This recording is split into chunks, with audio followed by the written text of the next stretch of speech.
करणारे श्रद्धेय दुबेरी यांना विनंती करतो त्यांनी माल्यार्पणद्वारे त्यांचं स्वागत करावं. श्रद्धेय धनंजय विद्वान श्रद्धेय दुबेरी हे स्वागत करत आहेत.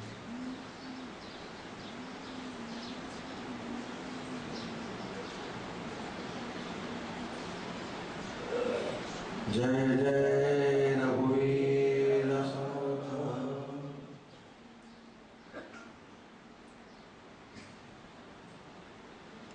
त्यांना विनंती करतो आजचं आपण सत्र रामरक्षा स्तोत्र तेव्हा त्यांनी मार्गदर्शन करावं. म्हणून श्रद्धेय धनंजय तिथे येईल.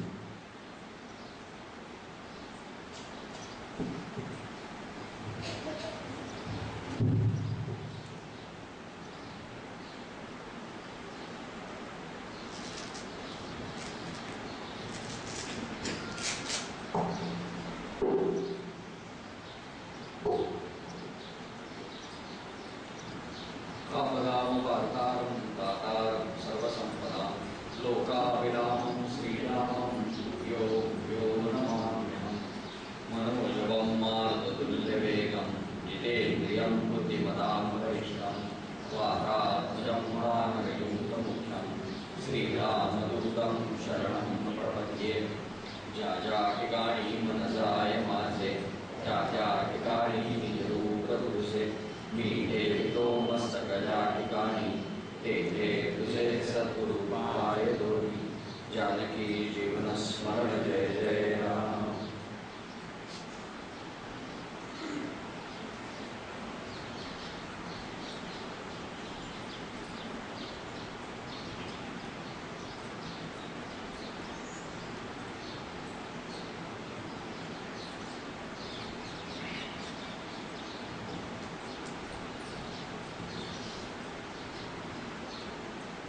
रामविषयावर बोलायला सुरुवात करण्यापूर्वी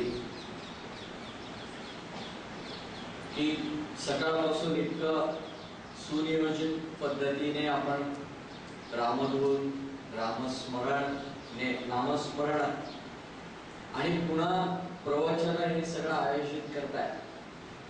त्यामुळे आयोजक आणि आपण सर्व श्रोते, कारण विशेष म्हणजे एकाच माणसाचं 3 वेळा ऐकायचं अवघड असते, पण तरी सुद्धा आपण सगळे हे करताय त्याबद्दल आपण सर्वांना नमस्कार करतो आणि कार्यक्रमाला आपण सुरुवात करूया. अस्य श्री रामरक्षा स्तोत्र मंत्रस्य बुधकौशिक ऋषिः श्री सीता रामचंद्रो देवता अनुष्टुप छन्दः सीता शक्तिः श्रीमद् हनुमान कीलकम् श्रीरामचंद्र प्रीत्यर्थे जपे योगः. आता ध्यान. आपल्याकडे पूर्वीच्या काळी पर्वचा म्हणण्याची एक पद्धत होती. पर्वचा म्हणजे संध्याकाळी साधारण 7 पर्यंत घरी यायचं, सूर्यास्तापर्यंत घरी यायचं, हातपाय वगैरे धुवून देवांजवळ दिवा लावायचा, शुभं करोती म्हणायची. शुभं करोती सुद्धा खूप गोड आहे, कारण त्याच्यामध्ये सुद्धा प्रार्थना करताना पहिली प्रार्थना पहिलं मागणं मागितलंय की आरोग्य आहे. शुभं करोती कल्याणम आरोग्यम आणि मग धनसंपदा. म्हणजे बाकीच्या गोष्टी नंतर येतात, पहिलं आरोग्य आहे. आपल्याकडच्या लोकांनी जी संस्कृती आणि जी रचना घालून दिली आहे ना ती इतकी सुंदर आहे. खरं तर सकाळी सुद्धा उठल्यानंतर हाताचं दर्शन घ्यायचं, करदर्शन घ्यायचंय, जमिनीला नमस्कार करायचा. समुद्र वसने देवी पर्वत स्तन म्हटलेले विष्णू पत्नी नमस्तुभ्यं पादस्पर्शम क्षमस्व, की माझे पाय आज तुझ्यावरती पडणार आहेत आणि मी नाचणार आहे, मी तर काही करणार आहे, मला माफ कर. आणि मग आपल्या दिनक्रमाकडे वळायचं. जे मी मिळवीन ते माझ्या हाताने माझ्या मेहनतीने मिळवेन. म्हणून कराग्रे वसते लक्ष्मी करमध्ये सरस्वती करमुले तू गोविंदम प्रभाते कर दर्शन. पूज्य पांडुरंग शास्त्री आठवलेली स्वाध्याय परिवारामध्ये याचा थोडासा बदल केला. ते म्हणाले कराग्रे वसते लक्ष्मी करमध्ये करमुले सरस्वती करमध्ये तू गोविंदम प्रभाते कर दर्शन. त्यांच्याकडे म्हणताना ते करमध्ये गोविंद म्हणतात. म्हणजे म्हणतात की लक्ष्मी आणि सरस्वती यांचा समतोल राखण्यासाठी गोविंद मध्ये पाहिजे. काही म्हणा पण सरस्वती लक्ष्मी गोविंद सगळ्यासाठी करदर्शन हे आपल्याकडे सांगितले. काळ बदलला आणि आम्ही ते करदर्शन पण बदलून टाकलं. आता आमचं सकाळचं सत्र कसं सुरू होतं, सकाळी उठल्यानंतर आम्ही काय करतो, या श्लोकात थोडा बदल करून म्हणायचं झालं तर, कराग्रे वसते पूनम करमध्ये बिस्किटम कडमुले तू चहा पात्रम प्रभाते कपदर्शन. की करदर्शन संपलं आणि कपदर्शनाने आमची सकाळ उजाडायला लागली. आता हे झाल्यानंतर संध्याकाळचं आरोग्य कसं बरं मिळणार? संध्याकाळचं आरोग्य कुठेच्या कुठलेच जाणार. आरोग्य मग धनसंपदा, पण पहिला आरोग्याचीच प्रश्न. आपल्या संस्कृतीचा विचार करताना अनेक गोष्टी अशा दिसतात की अरे क्या बात आहे, की या लोकांनी कसे विचार केले असते. कोजागिरी पौर्णिमा आपल्याकडे आपण साजरी करतो. या कोजागिरीला लक्ष्मी फिरते आणि पाहते कोण जागा आहे. को जागरती असं ती विचारते. कोण जागा आहे पाहते आणि जो जागा असेल त्याला ती काही देऊन जाते. वर्षभराची काळजी म्हणते. पण कोजागिरी ज्या वेळेला फिरते त्यावेळेला तिला जे दिसत असेल ते पाहून कदाचित ती म्हणत असेल झोपलाच वेळेवर तरी चालेल, जागे राहण्याची काही आवश्यकता नाही. कारण जाग राहून आम्ही लक्ष्मीचं काय करतो, खरा अर्थ वेगळाच आहे. कोजागिरी पौर्णिमा येते अश्विन महिन्यामध्ये. अश्विन महिन्याची पौर्णिमा म्हणजे कोजागिरी पौर्णिमा. आणि त्याच्यानंतर पुढे 15 दिवसांनी लक्ष्मी पूजन येतं, अमावास्या. आणि त्याच्या दुसऱ्या दिवशी म्हणजे पाडव्याला, दिवाळी पाडव्याला व्यापारी नवीन आर्थिक वर्ष सुरू होतं. आता हा क्रम थोडासा लक्षात घेतला तर आपल्या संस्कृतीच्या त्या ऋषींना काय सांगायचंय आपल्या लक्षात येईल. ती कोजागरती म्हणणारी लक्ष्मी सांगते, व्यापारी आर्थिक वर्ष संपायला 15 दिवस शिल्लक राहिले, जागायस का? तुझे हिशोब पूर्ण झाले का? देणीघेणी पूर्ण झाली का? तुझं बजेट तयार झालं का पुढच्या वर्षीचं? कोजागरती, जागायस का? तू शरीराने जागायस का नाही? तुझ्या डोक्यामध्ये गणित चालू आहेत की नाही? आणि मग आता तू ही सगळी गणित केलीस ना, मग आता ज्याच्यामुळे तुला हे सगळं मिळालं त्या गोधनाला विसरू नकोस. म्हणजे ती गाय, तो बैल, ज्यांच्या मेहनतीवरती ही सगळी शेती चालते, त्याची पहिली पूजा कर म्हणून वसुबारस. तुला उत्तम आरोग्य ज्याने दिलं त्या धन्वंतरीला तू विसरू नकोस म्हणून धनत्रयोदशी. आता सगळ्यांचे ऋण व्यक्त करून झाले, आता कुटुंबासमवेत आनंद कर म्हणून मग दिवाळीचे दिवस. पण आम्ही कोजागिरीचं काय करू काय? आमच्या संस्कृतीने आम्हाला खूप काही छान छान गोष्टी दिल्या आणि त्याच्यात आम्हाला त्या संस्कृतीने 2 अतिशय मोठे आदर्श दिले. आदर्शाचे मानदंड म्हणता येईल की जे जगासमोर आम्ही ठेवू शकलो. एक प्रभू रामचंद्र आणि दुसरे भगवान श्रीकृष्ण. की या दोघांच्या चरित्राचं जर नियमित पारायण केलं, त्याचं चिंतन केलं तर माणसाला खरंच काही कमी पडणार. कारण त्याच्या आचरणातच बदल व्हायला सुरुवात होईल. आणि म्हणून आमच्या संस्कृतीकारांनी सांगितलं की संध्याकाळच्या वेळेला तरी दिवा लागल्यानंतर शांत बसा. आता काही गडबड नाही, काही नाही, मस्त शांत बसा आणि बसल्यानंतर भगवंतांचं चिंतन करा. मग चिंतनासाठी काय वापराल? मग त्यांनी रामरक्षा दिली. खरं तर रामरक्षा नावाची 3 स्तोत्र आहेत, एक नाही. आपण म्हणतो ते एक आहे, पण अजून 2 स्तोत्र आहेत. उद्या मी त्याच्यातलं एक स्तोत्र वाचून दाखवतो. दुसरं स्तोत्र आहे ते आणि हे रामरक्षा, याच्यात खूपसं साम्य आहे म्हणून ते काही वाचणार नाही मी. पण एक पूर्ण वेगळं असलेलं रामरक्षा स्तोत्र मी मुद्दामून उद्या तुम्हाला वाचून दाखवेल. छोटस स्तोत्र आहे ते, पण आता मी ते खोलीतनं इथे आणलं नाहीये म्हणून मी ते वाचत नाही. आणि थोडस उद्याचं आकर्षण राहायला पण पाहिजे. सगळंच एका दिवशी जर संपलं तर मग पंचायत होईल. काही माल गोडाऊन मध्ये ठेवायला लागतं. तर ते थोडस उद्यासाठी आपण ही जी रामरक्षा आपण म्हणतो ती रामरक्षा सुद्धा खरं इतकी सुंदर आहे ना की ती म्हणावी, त्याचं चिंतन करावं आणि त्या आनंदामध्ये राहावं. इतकी सुंदर आहे रामरक्षा. रामरक्षा लिहिण्याचं काम बुधकौशिक ऋषींनी केलं, पण रामरक्षा सांगण्याचं काम हे भगवान शंकरांनी केलंय. रामरक्षेचा रचयिता भगवान शंकर आहे आणि लेखक बुधकौशिक ऋषी आहे. कशावर रामरक्षातच सांगितलं आदिष्टवान यथा स्वप्ने रामरक्षा विमामना तथा लिखितवान प्रातः सकाळी उठल्यानंतर मी लिहिलं प्रबुद्धो बुधकौशिका जे स्वप्नामध्ये भगवान शंकरांनी मला दिलं ते मी सकाळी उठल्यानंतर लिहून काढलं. भगवान शंकरांना हे जेव्हा अमूल्य असं धन मिळालं की ज्या धनाने माणसाचा उद्धार होऊ शकेल त्यावेळेला ते त्यांच्यामध्ये राहावे ना, ते बाहेर यायला लागलं की मी एकटा कसा ते घेऊ, मी कुणाला तरी दिलं पाहिजे. मग द्यायचं कुणाला, कारण द्यायचा तो सुद्धा पात्र लागतो ना, कुणाकडे तरी देऊन उपयोग नाही. मग त्यांनी विचार केला आणि म्हणाले बुध कौशिक ऋषींकडे आपण हे देऊया. पण द्यायचं कधी, दिवसा उजेडी दिला आणि कोणी बरोबर असेल तर परत पंचायत. कारण आपल्याकडे काही नियम आहेत, जसं आपण अथर्व शीर्षाच्या फलश्रुतीमध्ये म्हणतो इदम अथर्व शीर्षम अशिष्याय न देय, की हे अथर्व शीर्ष अशिष्य आहे त्याला देऊ नका. अशिष्य याचा अर्थ असा आहे की ज्याला त्या ग्रंथाचं त्या रचनेचं गांभीर्य आणि त्याचा विनियोग कसा करायचा हे कळत नाही त्याला देऊ नये. घरामध्ये सुरी चाकू वगैरे सगळं असतं, मुलगाही आपलाच असतो छोटा, तो घरामध्ये खेळत असतो, 3-4 वर्षाचा असतो, खेळण्याने खेळत असतो. मग सहज त्याला वाटतं की हे पण छान दिसतंय खेळायला. मग जर तो मागायला लागला तर आपण देतो का त्याच्या हातामध्ये, का नाही देत. आपण म्हणतो त्याला वापरायची अक्कल नाहीये, म्हणजे त्या वेळेपुरता तो अशिष्य आहे. त्याने जर त्याचा गैरउपयोग केला तर लोक त्याला बोलणार नाहीत, लोक आपल्याला विचारतील तुम्हाला कळत नाही का त्याच्या हातात दिलं कसं. असा तो अशिष्याचा अर्थ आहे. त्याचा वर्ण आश्रम वगैरे काही त्याचा काही थेट संबंध नाहीये. त्याचा वापर कसा होईल, त्याचा विनियोग कसा होईल.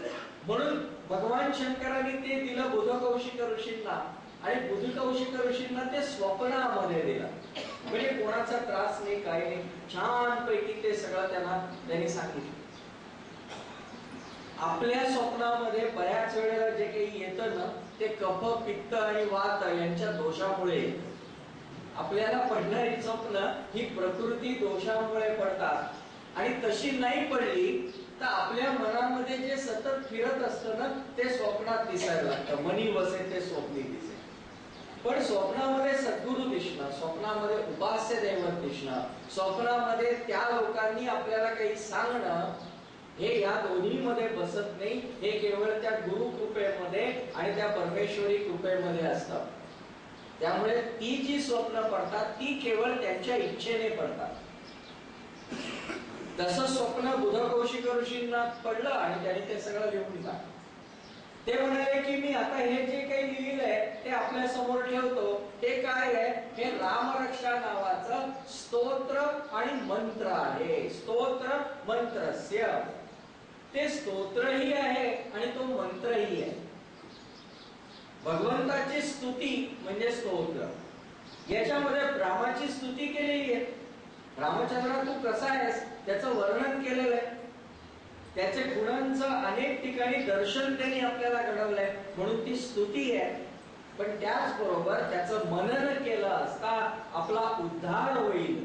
मननात त्रायते इति मंत्रः, या व्याख्येप्रमाणे हा मंत्रही आहे. अख्खी रामरक्षा हाही मंत्र आहे, संपूर्ण रामरक्षा. म्हणून आपल्याकडे पद्धत होती की हातामध्ये विभूती घ्यायची आणि ती रामरक्षा म्हणायची. ती म्हणून झाल्यानंतर ती विभूती आपल्या आणि घरातल्यांच्या कपाळाला लावायची. पण रामरक्षेतल्या काही स्तोत्रांचं विशेष अनुष्ठान केलं तर आपल्याला त्याची वेगवेगळी फळं मिळू शकतात. उदाहरणार्थ अपनामपहर्तारम हा जो श्लोक आहे याचं 1 लक्ष पठण केलं तर त्याचं फळ ऋणमुक्ती हे आहे की जर कोणाचं कर्ज फिटत नसेल त्याने त्या श्लोकाचं पठण केलं तर त्याचं कर्ज फिटण्यासाठी मदत होऊ शकते. अशी काही अनुष्ठानं रामरक्षेमध्ये सुद्धा आहेत. म्हणून स्तोत्र मंत्रस्य. मग आता हे लिहिलं कोणी, याला कारणीभूत कोण झाला, बुधकौशिक ऋषी. मंत्र म्हटला की तो मंत्र नुसता सांगता येत नाही. मंत्र सांगताना मंत्रामागची शक्ती, मंत्राची देवता, मंत्राचा छंद, मंत्राचा ऋषी, हे सगळं सांगावं लागतं. नियम आहे की नुसता मंत्र सांगता येत नाही, नुसता मंत्र नाही सांगता. परत अथर्व शीर्षाचं उदाहरण घेतलं आपण तर अथर्व शीर्षामध्ये सगुण गणपतीची उपासना सांगताना पहिलं सगळं निर्गुण निराकाराचं आहे, नंतर सगुणाचं सुरू होतं. त्याच्यामध्ये त्यांनी सांगितलंय बघा, गणक ऋषी म्हणजे ऋषींचा उल्लेख झाला. निश्चित गायत्री छंदहा, छंद आला. गणपतीर्देवता, गणपती आला. मग गणपतीचा मंत्र आला, ओम गण गणपतये नमः. मग त्याला उपयोगी गायत्री आली, एकदंताय विद्महे. म्हणजे हे सगळं ज्या वेळेला दिलं जातं त्यावेळेला तो मंत्र परिपूर्ण पद्धतीने दिला गेला, तो अनुष्ठानासाठी तयार झाला असं मानलं जातं. म्हणून त्याचा ऋषी सांगितला. आता ऋषी कोण? संत, महंत आणि ऋषी तीन प्रकार दिसतात. अनुभवाच्या दृष्टीने सगळे सारखे, भेद कुणाच्यात नाही, सगळे एकाच पातळीवरचे, पण प्रत्येकाची कामं थोडी वेगळी आहेत. संत काय करतात? संत ऋषी मुनींनी जे सांगितलं त्याप्रमाणे आचरून दाखवतात आणि सांगतात की तुम्ही असं केलं तर बरं होईल, बरं होईल इतकंच सांगतात, आग्रह नाही करत. तुकाराम महाराज म्हणतात तसं, आम्ही वैकुंठवासी आलो याची कारणासी बोलिले जे ऋषी साच भावे वर्ताया. वर्ताया म्हणजे करून दाखवण्यासाठी. पण महंत जे असतात ते काय करतात? ते स्वतः करतात, केल्यानंतर समाजाला, आपल्या शिष्याला तसं करण्यासाठी भाग पाडतात. ते म्हणतात हे तुम्ही केलंच पाहिजे. जसं कीर्तन भक्ती हे सांगताना समर्थ रामदास स्वामींनी कीर्तनकार आणि प्रवचनकारांसाठी एक दंडक घालून ठेवलाय. त्याच्यामध्ये कीर्तन करायचंय, प्रवचन करायचंय, ब्राह्मण्य रक्षावे अत्यातरे उपासनेची भजनद्वारे. त्या ओवीमध्ये त्यांनी सांगितलं हे तुम्ही पाळलं पाहिजे, दंडक घालून टाका. आता हा दंडक समर्थांनी नुसता घातला का? नाही, आधी केले मग सांगितले, स्वतः केलं, कृतीत आणलं आणि मग लोकांना सांगितलं. बरं नुसतं सांगून थांबले नाही, ज्यांनी केलं नाही त्याला फटके पण दिले. समर्थ चरित्रामध्ये काही शिष्यांनी मार खाल्ल्याची उदाहरणं पण आहेत. उद्धव गोसावीनं वगैरे समर्थांनी छडीने फोडून काढलं. यांना म्हणतात महंत. नरसिंह सरस्वती स्वामी महाराज, समर्थ रामदास स्वामी महाराज वगैरे हे करून झाल्यानंतर लोकांना सांगतात तुम्ही हे केलं पाहिजे. म्हणून गुरुचरित्रात सुद्धा सगळा कर्ममार्ग येतो बघा, 35, 36, 37 अध्यायामध्ये ते सगळं जे येतं ते त्या कर्ममार्गाकडे जातं, कारण ती अपेक्षा आहे. पण ऋषी कसे असतात? तर ऋषी त्यांच्या मनाच्या आणि त्या साधनेच्या एका विशिष्ट अवस्थेमध्ये भगवंतामध्ये इतके विलीन होऊन जातात की त्यांचं मीपणच राहत नाही. आणि अशा वेळेला त्यांना जे काही मिळतं ते त्यांचं नसतं. म्हणजे जसं ते आपण डिश बसवतो की नाही, डिश की ते ग्रहण करते, तसं हे ऋषी ग्रहण करतात. देवांना आमच्यासाठी खूप काही द्यायचं असतं, पण तुमचे माझे सगळ्यांचेच मोबाईल एकच उत्तर देतात की ज्यांच्यासाठी तुम्ही प्रयत्न करताय वे कव्हरेज एरिया में नाही है, आम्ही सगळे लावता बेणी असतो. मग सापडतात कोण? हे ऋषी सापडतात आणि मग त्यांना ते देतात आणि सांगतात आता हे लोकांपर्यंत जाऊ दे. विश्वामित्रांना गायत्री मंत्र असाच स्फुरलाय. अनेक ऋषींना असे अनेक मंत्र स्फुरले आणि अशांना ऋषी ही संज्ञा दिली जाते. आपण जर ऋग्वेद किंवा असे या सगळ्या ग्रंथांचा आढावा घेतला तर किती ऋषी होऊन गेले की त्या ऋषींचं योगदान फार मोठं आहे. अत्री ऋषी भगवान दत्तात्रेयांचे वडील, ऋग्वेदामध्ये त्यांच्या नावावरती मंडल आहेत आणि त्या मंडलामध्ये त्यांनी ग्रहण का होतात याचाही विचार मांडलाय. आणि ग्रहण हा सावलीचा खेळ आहे हे ऋग्वेदात अत्री ऋषींनी सांगितलं. म्हणजे एवढा अधिकाधिक वैज्ञानिक त्यावेळेला होता. मी मुद्दामून वैज्ञानिक हा शब्द वापरतो. आपल्या लोकांनी खूप मोठं काम केलंय, आम्हाला कळत नाहीये. आपल्या लोकांनी लक्ष्मीला बोलावलंय घरी आणि सांगितलंय वाजत गाजती आहे. बरं, बोलावताना अग्नीला सांगितलं, अग्नी नारायणा त्यांना घेऊन या. ताम आवह जातवेद आहे ना ते श्री सुक्तामध्ये, हे जातवेदच तिला घेऊन ये. आणि कसं आहे तर घोड्याच्या रथामध्ये बसून आणि समोर हत्ती पाहिजेत, अशी वाजत गाजत तू माझ्याकडे ये. म्हणजे लक्ष्मी नको असं नाहीये, ती यायला हवी आहे. पण लक्ष्मी आल्यानंतर मला काय मिळू दे? लक्ष्मी आली की बाकीचे दोषही येतील ना. मग आमच्या ऋषींनी सांगितलं, न क्रोधो न च मात्सर्यम न लोभो न शुभामती. एवढं देऊ नको, बाकी सगळं दे. हे आमच्या ऋषींचं आम्हाला योगदान आहे. आणि त्या परंपरेत ते उदकवंशित ऋषी, त्यांनी ही सगळी रामरक्षा लिहिली. ही अनुष्टुप छंदामध्ये लिहिली. ऋग्वेदाप्रमाणे 7 छंद आहेत. त्याच्यामध्ये अनुष्टुप आहे, बृहती आहे, त्रिष्टुप आहे, जगत छंद आहे. 7 छंद एकूण येतात. संध्यामध्ये ते सगळं म्हणावं लागतं, त्याच्यामध्ये ते सगळं येतं. ह्या सगळ्या 7 छंदांमध्ये रचना केली जाते. पूर्वीच्या काळच्या रचना या छंदोबद्ध असायच्या. आता मुक्त छंद नावाचा प्रकार आहे. त्याच्यात हे सगळे कुठलेही नियम पाळले जात नाहीत आणि त्यामुळे त्या गोष्टी फारशा टिकत पण नाही. जेवढं जुनं टिकलंय तेवढं नवीन टिकत नाही. आपण साधं पाहणं, जुनी मराठी चित्रपट गीतं आजही आपल्याला आठवतात आणि नवीन गीतं कधी येतात आणि कधी जातात कळत देखील नाही. काही दिवस ती गाजतात, पुढे कुठे जातात भगवंताला माहिती. कारण आमच्या जुन्या गीतकारांवरती या संत वाङ्मयाचे संस्कार आहेत. नुसती चित्रपट गीतं नाही आहेत, संत वाङ्मय आहे त्याच्यामध्ये. जन्मभरीच्या श्वासा इतुके मोजिले आणि नाम, हे काही चित्रपटातलं गीत होत नाही, हे प्रवचनाचं गीत आहे. कारण प्रवचनात आम्ही दुसरं काय सांगतो, हेच तर सांगतो ना. प्रत्येक श्वासावरती राम नाम घ्या. नाही तर म्हणाले काय, श्वास बिराना पाहुणा आना होय ना होय. श्वास आला काय त्याच्याकडे आहे, ते आलं नाही तर काय करणार. त्यामुळे प्रत्येक श्वासावरच घ्या. मग गदिमानी तेच वापरलं, दुसरं काय वापरलं. ह्या छंदोबद्ध रचना आपल्याला खूप काही देऊन गेल्या. तसं ही जी रचना आहे ही अनुष्टुप छंदातली. या सगळ्या मागची देवता जी आहे, शक्ती जी आहे, हे सफळ संपूर्ण करणारी ही आदिमाया सीता आहे. शेवटी घरातलं सुद्धा सगळं करणारी असते ती स्त्रीच असते की नाही. रामकृष्ण परमहंसाने फार छान दाखला दिला.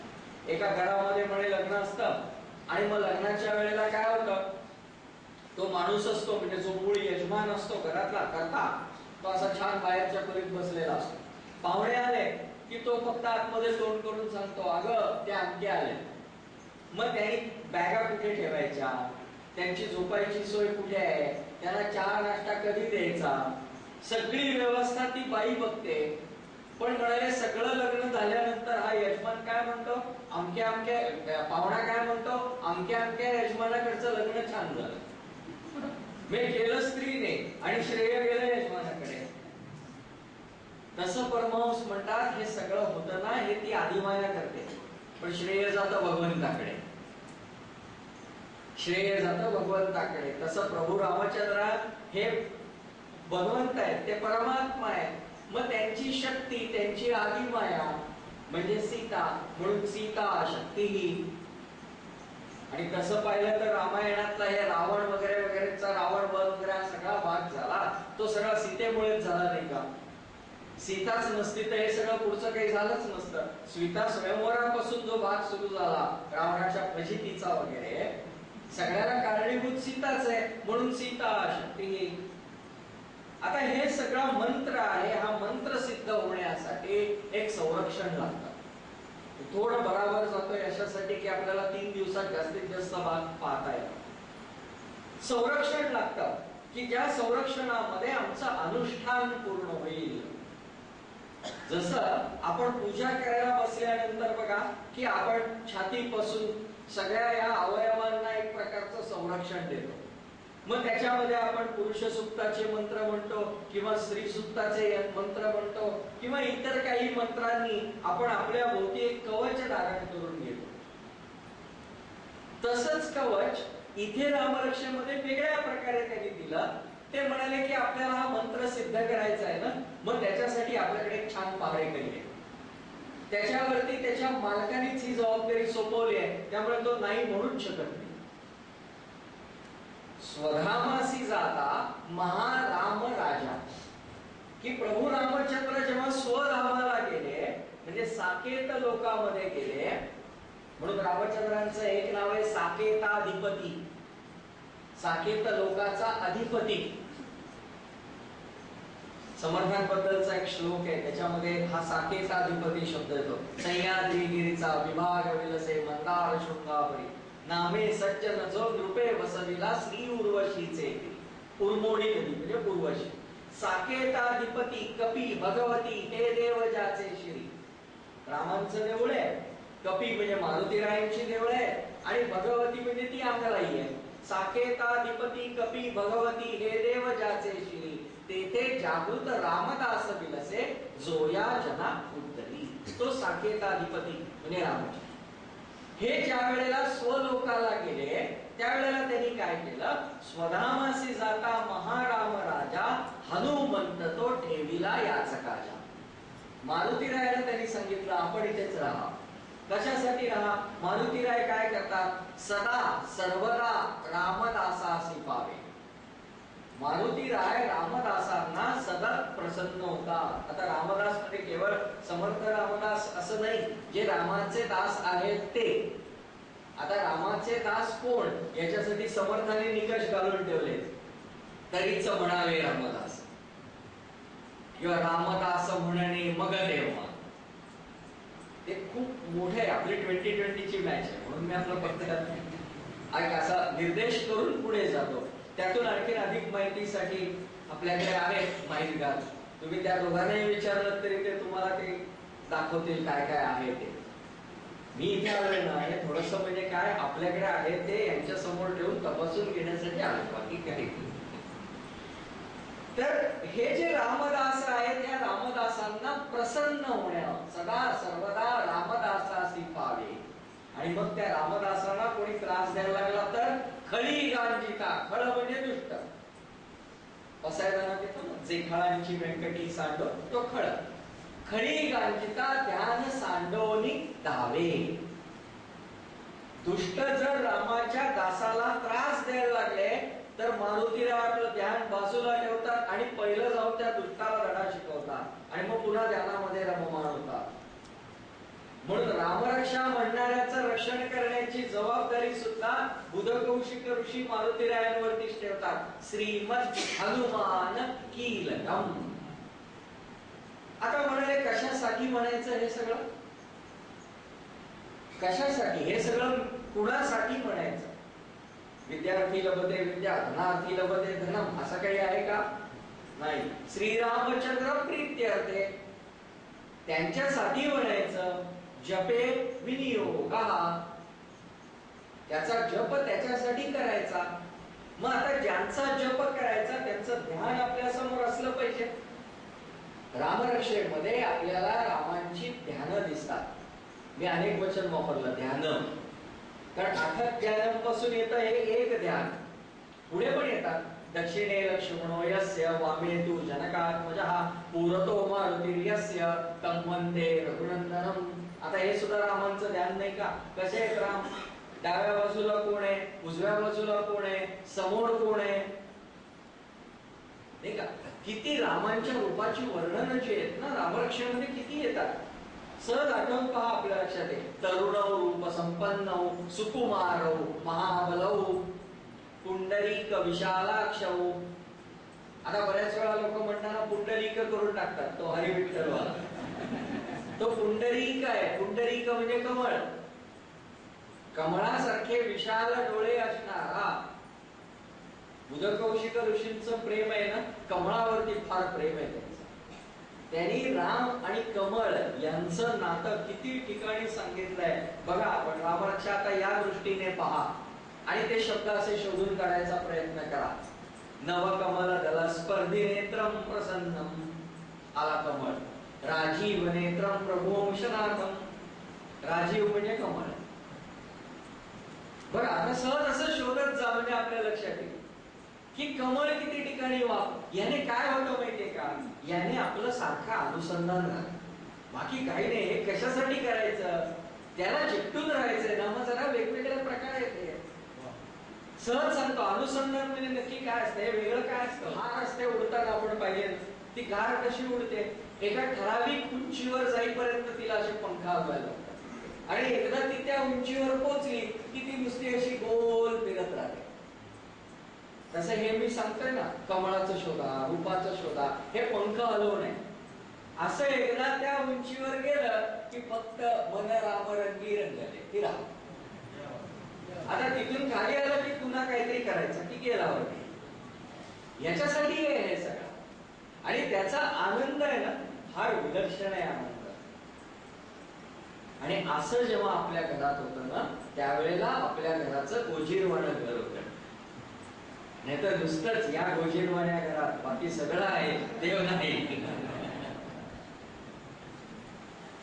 का काय बघतो, काय मिळतं, जाऊ दे, तो विषय नको काढायला. कारण काय आहे की मी तर कधी त्याच्यात रमत नाही आणि मला त्याची आवड सुद्धा नाही, माझ्या सुदैवाने किंवा त्याच्या कृपेने होणे.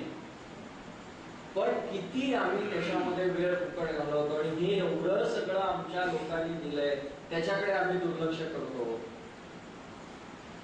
ते रामतीर्थ होते ना, स्वामी रामतीर्थ म्हणजे तुलसीदासांचे 7वे वंशज, आणि त्यांना अशी काही आवड नव्हती. ते कॉलेजचे प्राध्यापक वगैरे असे होते आणि हिमालयाच्या इकडे जाऊन आले आणि आल्यानंतर जी काही विरक्ती आली, त्या विरक्तीमध्ये त्यांना असं वाटलं की आता बस, आता हे सगळं सोडावं आणि जावं. म्हणून त्यांनी राजीनामा वगैरे दिला, सगळं झालं. मग लोकांनी त्यांचा निरोप समारंभ ठेवला आणि प्रत्येक जण म्हणायला लागला की केवढा त्याग केला हो तुम्ही, की तुम्ही सगळं सोडताय, नोकरी सोडताय, अंक सोडताय, तंक सोडताय, तुमच्यासारखा त्यागी कोणी नाही, तुमच्यासारखा त्यागी कोणी नाही. सगळे म्हणायला लागले. शेवटी हे उठले आणि उभे राहिले, म्हणाले अहो माझा कसला त्याग, तुमचा त्याग मोठा आहे. सगळे म्हणाले आम्ही कुठे काय त्याग केला, आम्ही काहीच नाही केलं. ते म्हणाले अहो असं नाही, रामासाठी मी हे सगळं सोडतोय, हा एक त्याग झाला, पण संसारिक गोष्टींसाठी तुम्ही रामाला सोडताय, आता मोठा त्याग म्हणायचा. पहा आपण आपल्याला पटते की आम्ही कुणासाठी काय सोडतो. त्या सगळं 7 ते 9:30 10 जातोय 3 तासाचा वेळ. एक संपली दुसरी मालिका, दुसरी संपली तिसरी मालिका. अरे काय चाललंय, मिळालं काय, पदरात काय पडलं, काही नाही. त्यापेक्षा हे पाहूया, हे वाचूया, किती आनंद मिळेल. मी आता म्हटलं तसं की कमळ, किती वेळा कमळ आहे, रामांची रूप किती दिली आहेत. दक्षिणे लक्ष्मण यस्य सांगितलं, तरुण रूप संपन्न सुकुमारो महाबलो ते सांगितलं. ध्यानामध्ये सुद्धा आहे, आठवून पाहू किती आहे. मग अथक ध्यान, ध्याये, कुणाचं ध्यान करू, आजानुबाहू, ज्याचे हात गुडघ्यापर्यंत लांब आहेत तो. द्रुत शर धनुषम, हातामध्ये धनुष्यबाण धारण केलेले असे रामचंद्र. आता पुढच्या शब्दाला जरा गंमत होते, बद्ध पद्मासनस्थम, हातामध्ये धनुष्यबाण घेतलेले, ज्यांच्या मांडीवरती ती सीतामाई आहे असे रामचंद्र. बद्ध पद्मासनस्थ म्हणजे अनेक लोकांनी रामरक्षेचा अर्थ लावताना असा दिलाय, बद्ध पद्मासन घालून बसलेले. योगासनामध्ये बद्ध पद्मासन घालायचं म्हणजे पद्मासन घालायचं, एक हात असा इकडनं आणून इथे अंगठा पकडायचा, दुसरा हात इकडे आणून इथे अंगठा पकडायचा. आता असं करून मांडीवरती सीतामाई, धनुष्यबाण, आणि पुन्हा कुठे बसले, सिंहासनावर म्हणजे सोन्याच्या आसनावर. कसं असेल असा अर्थ, मग थोडासा वेगळा अर्थ आपण विचार करू. छत्रपती शिवाजी महाराज सिंहासनावर बसले म्हणजे नक्की काय झालं. योगासनातलं आसन नाही ना म्हणत आपण सिंहासन. मग सिंहासन म्हणजे काय, की ज्या आसनावरती कुठेतरी सिंह कोरलेला आहे, सिंहाचं मुख आहे, त्याला म्हणायचं सिंहासन. मग आता हा नियम इकडे लावला तर ज्याच्या आसनावरती पद्म कोरले त्याला पद्मासन का नाही म्हणायचं. आणि बद्ध पद्मासन, बद्ध म्हणजे काय, पत्र्यावरती समजा ठोकून ते कमळ हे केलं, कोरलं किंवा बाहेर काढलं, म्हणजे आताच्या भाषेत एम्बॉस केलं, आणि तो जर पत्रा आपण त्या आसनाला लावला तर ते बद्ध पद्मासन नाही का झालं? मग त्याच्यावर बसलेले प्रभू रामचंद्र हे बद्ध पद्मासनस्थ नाही का हो? मग ते सुखकर बसू शकतात ना. बद्ध पद्मासनस्थ पीतम वासो वसान, पिवळ्या रंगाची वस्त्र धारण केले. समर्थांना तर या पिवळ्या रंगाचं फार आकर्षण आहे. त्यांनी भूपाळी लिहिताना सुद्धा राम सर्वांगी सावळा हेम अलंकार पिवळा, काय वर्णन केलंय हो रामाचं. आ हा हा, की त्या पूर्ण भूपाळीमध्ये ते जे काही रामांचं वर्णन करतात ना, अतिशय अप्रतिम.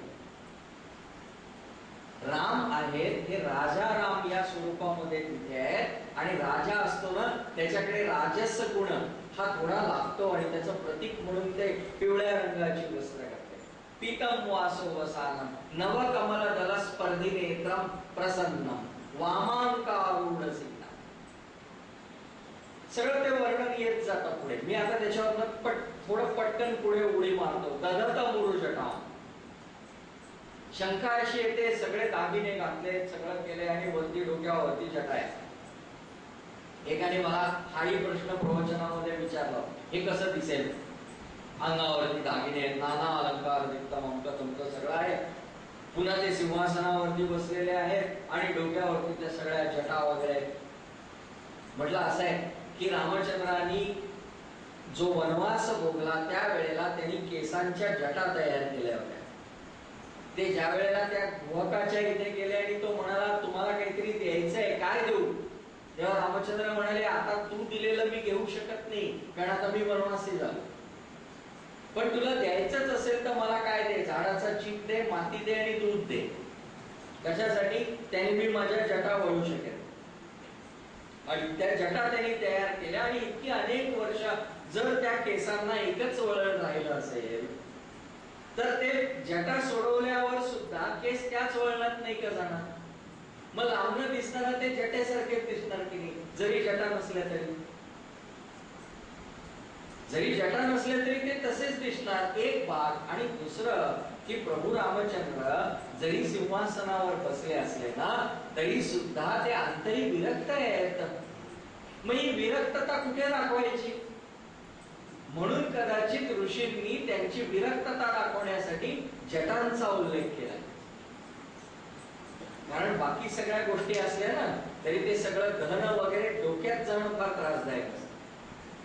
पैसा डोक्यात गेला की माणूस संपला. म्हणून रामचंद्रांचं सगळं जे आहे वैभव ते सगळं आहे, पण इथे मात्र जटाच आहेत, म्हणजे इथे विरक्तीच आहे.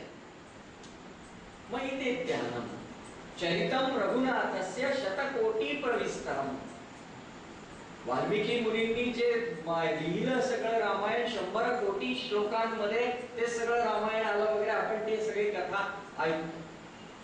हे जे रामायण आहे हे अगदी आपण व्यवहारिक दृष्टीने पाहिलं ना तरी किती लोकांनी लिहिलंय. साधारण बाकीचे आकडे मी बाजूला ठेवतो, एक महत्वाचा आकडा फक्त आपल्या समोर ठेवतो. वेणास्वामी समर्थांच्या शिष्या, मिरजेच्या मठाच्या पहिल्या अधिपती, या वेणास्वामींनी 7 प्रकारचं रामायण लिहिलं. 7 प्रकारचं. आता बाकीच्यांची गणित तुम्ही नंतर शोधून काढा. मी जी माहिती गोळा केली त्याच्यावरनं माझ्याकडे तो आकडा 200 पर्यंत पोहोचला. 200 प्रकारचं रामायण, 200 रामायण तयार आहेत. मोठ्या मोठ्या लोकांनी लिहिलेली. एकनाथ महाराजांचं आहे, इकडे जसं तुलसीदासांचं आहे. एकनाथ महाराजांनी भावार्थ रामायण लिहिलंय. किती जणांनी, मोरोपंतांनी किती प्रकारचं रामायण लिहिलंय. त्यांनी एक रामायण लिहिलंय ना, त्या रामायणामध्ये ओष्ठ्य व्यंजन एकही येत नाही. आपल्याकडे जी अक्षर असतात ना त्यांचे ते कंठ्य, तालव्य, दंत्य वगैरेचे शब्द होतात बघा, म्हणजे त्याचे प्रकार होतात. त्याच्यामध्ये ओठाला ओठ लावून म्हणण्याचे जे असतात त्याला ओष्ठ्य म्हणतात. त्याच्यातला एकही शब्द न येता, एकही अक्षर त्याच्यातलं घ्यायचं नाही, असं घेऊन त्यांनी रामायण तयार करून ठेवलं. त्याला निरोष्ठ रामायण म्हणतात. एवढ्या लोकांनी मी रामकथा लिहिली आहे, त्यामुळे रामकथेचा विस्तार फार मोठा आहे. आणि त्या प्रत्येक श्लोकामध्ये नवे नवे, प्रत्येक अक्षरामध्ये एक एक ताकद अशी आहे. एकैकम अक्षरम पुसाम महापातक नाशनम. आपल्याकडे काश्मीरच्या भागामध्ये एक कल्हणचं राजतरंगिणी नावाचं पुस्तक आहे. त्याच्यामध्ये एक कथा आहे. या कथेमध्ये तो जो राजा आहे दामोदर, त्या दामोदराला शाप मिळतो की तू सर्प योनीला जाशील. मग तो म्हणतो मला उशाप द्या. मग त्याला उशाप मिळतो 8 प्रहरात रामकथा श्रवण कर, तू पापमुक्त होशील. म्हणजे पापमुक्तीसाठी रामकथा श्रवण हे अति आसे तू हिमाचल आपल्याला सगळीकडे दिसतं. मग आता प्रश्न येतो, पाप म्हणजे काय? आपल्याकडे पापाची आणि पुण्याची एक अगदी सोपी व्याख्या सांगायची तर परोपकाराय पुण्याय पापाय परपीडनम. तुकाराम महाराजांनी ते मराठीत अनुवादित करून दिलं, पुण्य पर उपकार पापते परपीडा. पण आपल्याकडे पापाबद्दल सांगताना मनुस्मृतीमध्ये मनूंनी सांगितलं 3 प्रकारचं पाप आहे. कायिक आहे, वाचिक आहे आणि मानसिक आहे. 3 प्रकारचं पाप हे आपल्याकडून होत असतं. मग हे कायिक पाप कोणतं, वाचिक पाप कोणतं आणि मानसिक पाप कोणतं? त्याने असं सांगितलं,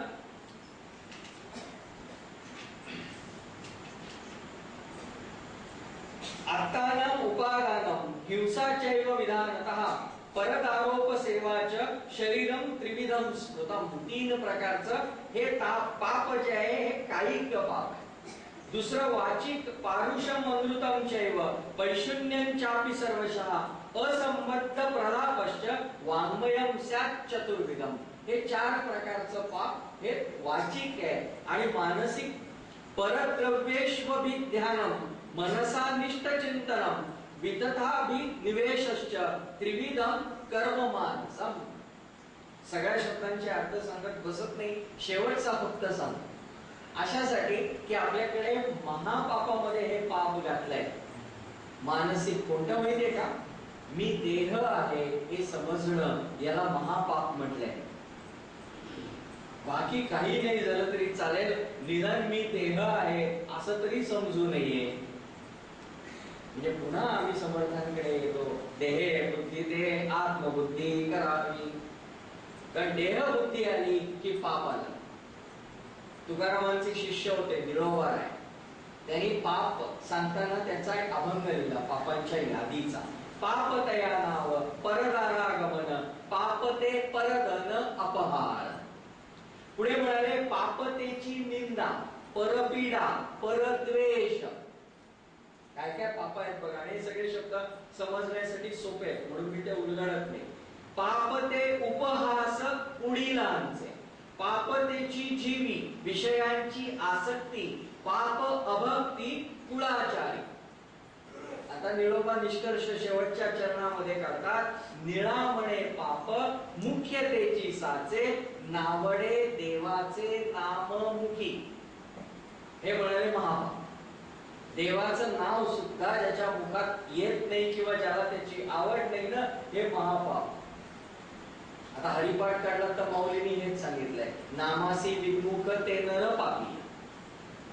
मग या सगळ्या पापांच्या पासून जर मुक्ती हवी असेल तर रामकथा, त्यानेही महापातकांचं नाश होईल.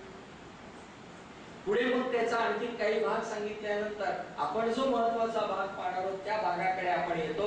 आणि तो भाग म्हणजे रामरक्षेत आलेलं कवच. वज्रपंजर नावाचं एक कवच आहे. कवच धारण करण्याच्या 2 पद्धती किंवा कवच सांगण्याच्या 2 पद्धती, पायापासून डोक्यापर्यंत किंवा डोक्यापासून पायापर्यंत. आपल्या संस्कृत जुन्या वाङ्मयामध्ये साधारण 37 कवच सांगितलेली आहेत. 37 देवतांची वेगवेगळी कवच सांगितलेली आहेत. त्याच्यामध्ये रामचंद्रांचं स्मरण करून सांगितलेलं हे वज्रपंजर नावाचं कवच. मग त्याची सुरुवात कुठे होते? शिरोमे राघव पातु भालम दशरथात्मजा कौसल्यो दृशौ पातु विश्वामित्र प्रिय श्रुती. आज आपण इथपर्यंत जायचं. म्हणजे अजून किती वेळ असं नको. तुम्हाला लिमिट घालून वेळ सांगून टाकलं की बाबा एवढा आपल्याला बघायचं. मग शिरोमे राघव पातु पहिलं रघुकुलाचं सांगितलं. का सांगितलं रघुकुलाचं? कारण भगवंत ज्या वेळेला अवतार घेतात ना, त्यावेळेला ते पहिल्यांदा कुळ शोधतात. भगवंतांना ज्या ठिकाणी अवतार घ्यायचा असतो ते गाव, ते कुळ, ते आई वडील सगळं शुद्ध लागतं. त्याशिवाय अवतार होत नाहीत का? त्याशिवाय अवतार नाही होत. अयोध्या इतकी सुंदर आहे की अयोध्येमध्ये काय काय आहे त्याचं वर्णन महर्षी वाल्मिकींनी फार सुंदर केलंय आणि ते मराठीमध्ये गदी माडगुळकरांनी गीत रामायणामध्ये फार सुंदर आहे की अयोध्येतला प्रत्येक माणूस अत्यंत सुखी समाधानी आहे. त्याला असं वाटत नाही माझ्याकडे अंक नाही म्हणून मी दुःखी आहे, नाही वाटत त्या. आणि हेच भगवंताला आवश्यक आहे. जिथे अतृप्ती आहे तिथे भगवंत कसा येणार ना? जिथे सर्वत्र समाधान आहे तिथेच भगवंत येऊ शकतो, नाही तर नाही येणार. आज तुमची माझी सगळ्यांची घरं आहेत ना, त्याच्यामध्ये अनेक वस्तू आहेत. टीव्ही आहे, फ्रीज आहे, सगळं आहे. आणि अशी जी घरं असतात त्या घरांना मराठीमध्ये सुखवस्तू घरं म्हणतात. म्हणजे काय? सुख देणाऱ्या वस्तू घरामध्ये आहेत, फक्त सुख नाही. सुख देणाऱ्या वस्तू सगळे आहेत, सुख फक्त नाहीये. कारण आमच्याकडे टीव्ही आला ना की शेजारच्यांकडे फ्लॅट स्क्रीन येतो. बरं, आम्ही फ्लॅट स्क्रीन पर्यंत पोहोचतोय त्यापर्यंत तोपर्यंत ते पुढच्याकडे जातात, नाही का? की पुन्हा आमच्या घरी अरे तो गेला की पुढे आता माझ्याकडे काय. बरं, ती लोक फार हुशार असतात. ती लगेच त्याच्या जाहिराती पण करतात. ते नाही का ते सैतानाची neighbour's envy, owner's pride, Onida, त्याची पण जाहिरात. माझ्या साडीपेक्षा तिची साडी सफेद कशी जाहिरात. म्हणजे काय? आम्ही मत्सरच पेरतोय, दुसरं काय पेरतोय? आणि मग पुन्हा विचार करतो भगवंत का नाहीये, कसा येणार? अयोध्येमध्ये असं नव्हतं. गदिमाने किती सुंदर वर्णन केलं की म्हणाले अयोध्येमध्ये सगळंच तृप्त. मग म्हणाले अतृप्तीचा कुठे न वावर. कुठेही अतृप्ती नाही. म्हणजे कुठे नाही म्हणजे कुठे? नगरी, अख्ख्या नगरात कुठेही अतृप्ती नाही. गृही, कदाचित राजाच्या दहशतीमुळे बाहेर कोणी बोलत नसेल पण घरात बोलत असला तर. नगरी नाही अतृप्ती. घरात तरी अतृप्ती आहे का? नाही. मग घरात नसेल, बाकीच्यांसमोर कसं बोलायचं म्हणून बोलत नसेल. इथे वाटत असेल ना मला अजून हवं म्हणून. म्हणून तिसराही शब्द त्याने टाकून दिला, अतृप्तीचा कुठे न वावर. नगरी, गृही, अंतरी, अयोध्या म्हणून निर्मित आहे. कुठेही अतृप्ती नाही ना, म्हणून तर भगवंत तिथे आहे. आणि कुळ सुद्धा तसं तेजस्वी आहे. महाकवी कालिदासाला सुद्धा या रघुकुळाचं वर्णन करावं असं वाटलं, इतकं हे कुळ देदीप्यमान आहे. बाकी कुठल्या कुळांची वर्णन करत नाही बसले कालिदास. आणि आपण पाहिलं तर आपल्या लक्षात येतं की एखादं कुळ असं वरती जातं काही काळापर्यंत, नंतर खाली यायला सुरुवात होते आणि नंतर संपतं कुळ. भारतावरती कोणी राज्य केलं की आम्ही म्हणतो मौर्यानी केलं, मगधानी केलं, अमक्यानी केलं. किती पिढ्या? 7, 8, 10, 15, 20 संपलं. आता कुठे आहे? प्रभू रामचंद्रांच्या पूर्वी 63 पिढ्या होऊन गेल्या आहेत राजेपदावरती. आणि प्रभू रामचंद्रांनंतर 35 पिढ्यांची नोंद आहे. फक्त एक छोटस दुर्दैव जाता जाता सांगून जातो. रामचंद्रांचा एक वंशज म्हणजे रामांपासून 35वा वंशज हा महाभारत युद्धामध्ये कौरवांच्या बाजूने लढला. पुराणांमध्ये या सगळ्यांची यादी मिळते आपल्याला. आणि काय एक तेजस्वी देदीप्यमान माणसं आहेत. मी मुद्दामून आपल्याला त्यांची नावं सांगतो म्हणजे आपल्या लक्षात येईल. वैवस्वत सूर्यवंश हा खरा, वैवस्वत मनु, त्याच्यानंतर इक्ष्वाकू, इक्ष्वाकू नंतर या वंशाचं नाव इक्ष्वाकू वंश झालं. विकुक्षी, परंजय, परंजयानंतर 6 पिढ्या अशाच तेजस्वी आहेत. श्रावस्त, त्याच्यानंतर कुशलाश्व. या कुशलाश्वाने धुंदू नावाच्या राक्षसाला मारलं म्हणून त्याला धुंदुमार असंही नाव पडलं. त्याच्यानंतर 8 पिढ्या गेल्या. त्याच्यानंतर युवनाश्व, त्याच्यानंतर मांधाता. या मांधाताने 100 अश्वमेध आणि 1 राजसूय यज्ञ केलाय. 100 अश्वमेध, कल्पना करा काय असेल. त्याच्यानंतर पुरुकुत्स, त्याच्यानंतर 7 पिढ्यांनी राजा हरिश्चंद्र, त्याच्यानंतर 6 पिढ्यांनी बाहू, मग सगर, मग अंशुमान, मग भगीरथ, मग 16 पिढ्यांनंतर दिलीप, रघु, अज, दशरथ आणि मग प्रभू रामचंद्र.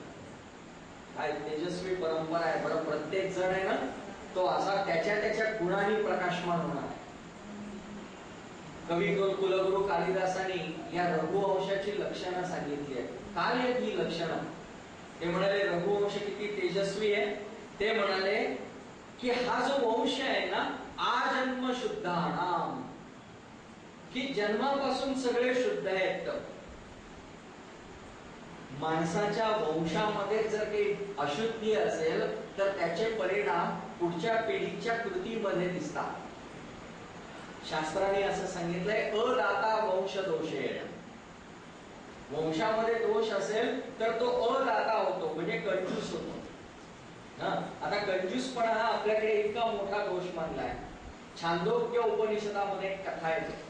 त्याच्यामध्ये अश्वपती नावाचा राजा आहे आणि त्या राजाकडे काही ऋषी येतात. ऋषी आल्यानंतर पद्धतीप्रमाणे राजाने सिंहासनावरनं उठायचं आणि ऋषींची पाद्यपूजा करायची. अश्वपती सांगतो मी पाद्यपूजा करतो आपली. ऋषी म्हणतात आम्हाला पाद्यपूजा नको. तर त्यावरती राजा त्यांना विचारतो असं का? माझ्या राज्यामध्ये नस्तेनो न कदर्यो न च मद्यपा. माझ्या राज्यामध्ये एकही चोर नाही. स्तेन म्हणजे चोर. एकही चोर नाही, एकही मद्यपी नाही आणि एकही कदर्यू म्हणजे कंजूस नाही. मग माझी पाद्यपूजा का घेत नाही? काय राजाला सुद्धा आपल्या शासनाविषयी आणि प्रजेविषयी आत्मविश्वास आहे बघा. हा असा आमचा भारत होता. पुढचं नाही बोलत मी, कारण काय आता काय बोलायचं ना, आपण सगळे पाहतोय. या गोष्टी बोलूही नाही. खरं पूर्वीचेच दिवस सोनियाचे होते, म्हणजे सोन्याचे होते. काय बोलणार होता की त्रास होतो, पण वाईट वाटतं की अरे काय चाललंय. आम्ही किती सुंदर होतो, आमची संस्कृती किती सुंदर होती आणि का असे आम्ही झालो. आणि याचं एकमेव कारण मगाच्या सत्रामध्ये मी सांगितलं ना, त्या मेकॉलेला आम्ही डोक्यावर घेतलं ना, तिथे आम्ही संपायला लागलो. आमचे सगळे संस्कार आम्ही संपवत गेले आणि त्याचे परिणाम आता दिसत आहेत. पुढे काय होईल मला माहित नाही. पण जर टिकवायचं असेल तर तुम्ही आम्हीच काहीतरी करण्याची आवश्यकता. आदाता वंश दोषेण कर्म दोषात दरिद्रता उन्मादो मातृदोषेण. जर आईकडून दोष आला असेल तर तो मुलगा मस्तवाल होतो आणि पितृदोषेण मूर्खता. आणि जर तो मूर्ख असेल तर समजायचं तो पित्याकडनं आलेला दोष आहे. आता मूर्ख असून मस्तवाल असेल तर काय आहे ते हे सांगत नाही. आजन्म शुद्धानाम पहिलं कालिदास म्हणतात. दुसरं लक्षण आहे अफलोदय कर्मणाम, फळ मिळेपर्यंत सतत प्रयत्न करणारे. गंगा पृथ्वीवरती आणायची म्हणजे आणायचीच. आणि त्या निर्धाराने किती पिढ्या काम करत होत्या. एका पिढीचं नाहीये. भगीरथाने एकट्याने आणल्या, त्याच्या आधीच्या 2 पिढ्या काम करतायत. तेव्हा भगीरथाच्या कडून ती गंगा खाली आली. आणि भगीरथाने सुद्धा इतके प्रयत्न केले की आजही आपण हा शब्द प्रयोग करतो की एखाद्याने प्रयत्नांची पराकाष्ठा केली तर आपण म्हणतो भगीरथ प्रयत्न केले. जसं एखाद्याच्या प्रतिज्ञेला भीष्म प्रतिज्ञा म्हणतो तसं आहे भगीरथ प्रयत्न. प्रयत्नांची परिसीमा रघुवंशाचं हे विशेष आहे. तिसरं विशेष आहे त्यांचं राज्य किती होतं. आ समुद्रात क्षितिशाना, समुद्रापर्यंत यांची सीमा पोचली होती. असं राज्य त्यांचं होतं. एवढी सगळं म्हणजे अख्खा भारतच जवळपास हा त्यांच्या अधिपत्याखाली होता. आता हेही आम्ही मंत्रपुष्पामध्ये म्हणतो समुद्रस्पर्यंताम. ही प्रार्थना आहे आमचं राज्य असं पाहिजे. मंत्रपुष्पामध्ये स्वराज्यम, वैराज्यम, पारमेष्ठ्यम वगैरे जे शब्द येतात ना, ही राज्य व्यवस्था आहे, राज्य प्रणाली आहे. आमच्या भारतामध्ये किती प्रकारची राज्य होती त्याचं वर्णन येते. पण पुन्हा मगाशी मी म्हणताना म्हटलं तसं शब्द नको त्या ठिकाणी तुटतात आणि मग आम्हाला काहीच कळत. जम स्वराज्यम वैराज्यम, कुठे स्वराज्यम वैराज्यम ते तुटतं कुठेतरी म्हणतात. अर्थ लावताना ते पाहिलं पाहिजे. आपल्या पूर्वजांचे उपकार आहेत त्यांनी टिकवून ठेवलं, खरंच उपकार आहे. या लोकांनी काय कष्ट केले म्हणून हे विधान आपल्यापर्यंत आलंय. बरं, ते वेदांचे मंत्र म्हणणं सोपं नाही. क्रम, घन, जटा हे जे काही प्रकार आहेत, जटा म्हणजे आपण वेणी घालतो ना, त्याच्यात पेड कसे फिरतात तसे ते शब्द फिरवायचे. एक रुचा त्या जटेच्या पद्धतीने म्हणायची, म्हणजे एक शब्द 27 वेळा येऊन जातो. असं पठण झाल्यामुळे आसे तू हिमाचल कुठेही जा, मंत्र एकाच पद्धतीने आपल्याला ऐकू येतो, बदलत नाही मंत्र. गणानात्वा गणपती एकाच पद्धतीने येणार, कारण ती पठडी बसवली. पण आता काळ बदलला ना, ते टिकवणं तर भाग आहे, पण अर्थाकडे पण बघितलं पाहिजे. कारण आता पुढची पिढी विचारणार आहे, हे आधी आम्हाला समजावून सांगा, याचा अर्थ सांगा, तर आम्ही करू, नाही तर करणार. इथपर्यंत आता आलोय. आपल्या पिढीपर्यंत कसं होतं की आई बाबांनी सांगितलं हे कर, का नाही विचारायचं, करायचं. तर का विचारणार, काय थोडीच बसेल. आता पुढच्या पिढीकडे तसं नाहीये, पटलं तर करीन, नाही तर नाही करणार. म्हणून हे पटवून घेतलं पाहिजे. समुद्रापर्यंत राज्य.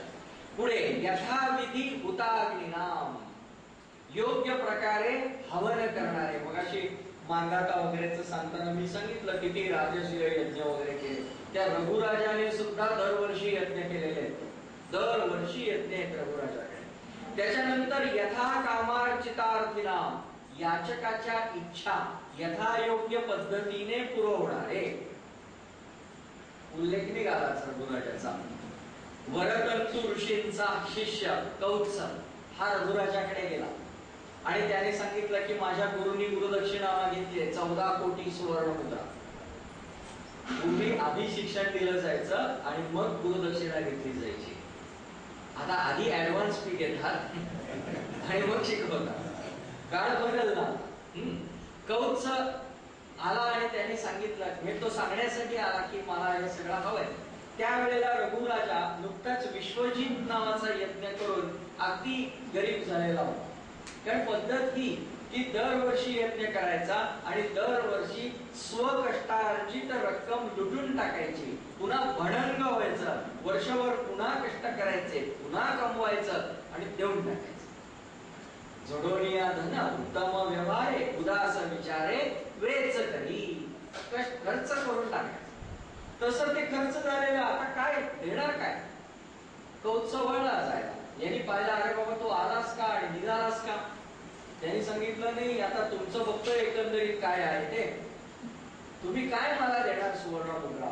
रघुराजाने सांगितलं तसं काही नाही, तू थांब, तुझी इच्छा मी पूर्ण करेन. त्यांनी कुबेराला निरोप पाठवला, असं असं आहे, उद्यापर्यंत दे, नाही तर हल्ला करतो. कुबेराने तो धनाचा वर्षाव केला अयोध्येच्या बाहेर. प्रचंड धन टाकलं. या ऋषीपुत्राने सुद्धा हवे तेवढे मोजून घेतले आणि राजाला सांगितलं उरलेले तिथेच आहेत. राजा म्हणाला माझ्यासाठी मी मागितले नाही, त्यामुळे मी ते घेणार नाही, तू घेऊन जा. तो म्हणाला मला गुरूंनी 14 कोटीच सांगितले, त्यामुळे जास्तीचे मी नेणार नाही. ही भारतीय संस्कृती, ही भारतीय संस्कृती. मग आता करायचं काय? मग रघुराजांनी लोकांना सांगितलं तुम्ही लुटा. तो झाला दसरा. तो दसरा हे होतं मराठीच्या पुस्तकात. दसऱ्याचा दिवस, मोरूचा बाप, मोरूला म्हणाला, त्या गोष्टींमध्ये हे पूर्वी असायची ही कथा. रघुराजा हा दाता म्हणून प्रसिद्ध आहे रघुकुळावर. त्याच्यानंतर यथा अपराध दंडानाम, ज्याचा जो अपराध असेल त्याप्रमाणे त्याला दंड मिळालाच पाहिजे. ही सुद्धा भारतीयांची परंपरा. शंख आणि लिखित या दोघांची गोष्ट आठवा, आपल्या लक्षात येईल की भावाच्या बागेतला आंबा तोडला म्हणून हात तोडायची शिक्षा तो लिखित मागतो की मी तोडला तुझ्या परवानगी शिवाय, तर माझे हात तुटले पाहिजेत. आता उलट होतं, तोडला तर काय झालं? उलट आम्हीच अंगावर जातो. मग केलं, त्याच्यात काय आहे? तू काय करणार आहेस? कुठून कुठे आलो पहा. एक शासन इतकं कठोर आहे ना अयोध्येचा, की ज्या वेळेला तो काळ पुरुष रामचंद्रांना भेटायला आला तेव्हा त्यांनी सांगितलं आपली भेट एकांतात झाली पाहिजे, कोणी आत येता कामा नये, असा पारेकरी उभा कर. आणि रामांचा एकनिष्ठ आणि रामांचा अत्यंत विश्वासू म्हणजे लक्ष्मण. वाल्मिकी रामायणामध्ये लक्ष्मणाचा उल्लेख 2 वेळा बहिश्चर प्राण असा केलाय. रामांचा बहिश्चर प्राण म्हणजे लक्ष्मण. त्याला उभं केलं आणि सांगितलं लक्ष्मणा कोणाला हात सोडू नको, आणि सोडलाच तर देहदंड. तो म्हणाला ठीक आहे काही हरकत नाही. तो दरवाजात उभा राहिला. काळपुरुष आणि रामचंद्रांचं बोलणं झालं. आता काळपुरुष निघणार, रामचंद्र पण उठले निरोप द्यायला, आणि तेवढ्यात दरवाजावरती दुर्वास ऋषी आले. दुर्वासांचा अधिकार फार मोठा आहे. गुरुचरित्राप्रमाणे सांगायचं झालं तर दुर्वास हे बंधू आहेत. दत्त, चंद्र आणि दुर्वास ही भावंड आहेत ती. म्हणजे इतका अधिकार आहे. दुर्वासाने येऊन सांगितलं एक तर हात सोड नाही तर अयोध्येचं भस्म करतो.